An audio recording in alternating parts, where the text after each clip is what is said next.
My granddad was always seen with his camera, and he called it his third eye. He would relentlessly capture ideas and put them into photographic sketchbooks.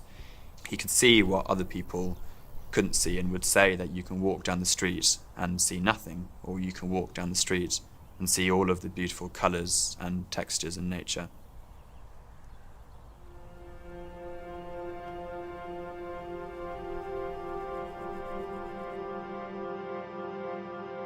My grandfather was a real pioneer, a real innovator, and one day, looking through some holiday snaps, he noticed a remarkable texture of a stone wall. He took the photograph and put it into the darkroom and started to separate the positive and negative, making it into a pattern.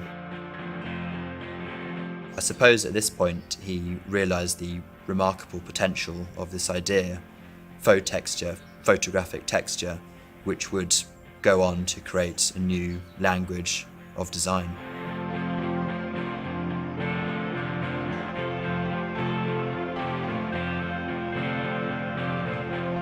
He very much believed that faux texture wasn't just taking any odd photograph of nature and putting it onto a design.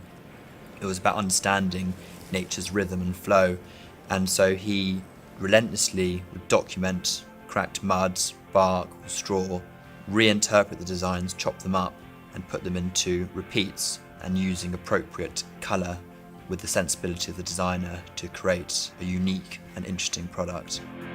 Tibor's love of colour and texture came from his deep understanding of nature. He always said nature designs best, and it's this philosophy which created such successful designs. By 1956, he had already designed world-famous fabrics for the Queen, the Festival of Britain, and later went on to do the interior of Concorde. But faux texture arguably is Tibor's greatest contribution to 20th century design. He was, I suppose, always looking for new ways of doing things. So when Fォlbo contacted us to do a faux-tex flooring range, we knew that this new digital technique would be something that Tibor would embrace. And in a way, it gives these designs a new lease of life. And I suppose the marriage of faux-tex flooring with faux texture as a design is a perfect example of form follows function, bringing innovative flooring into public spaces for today.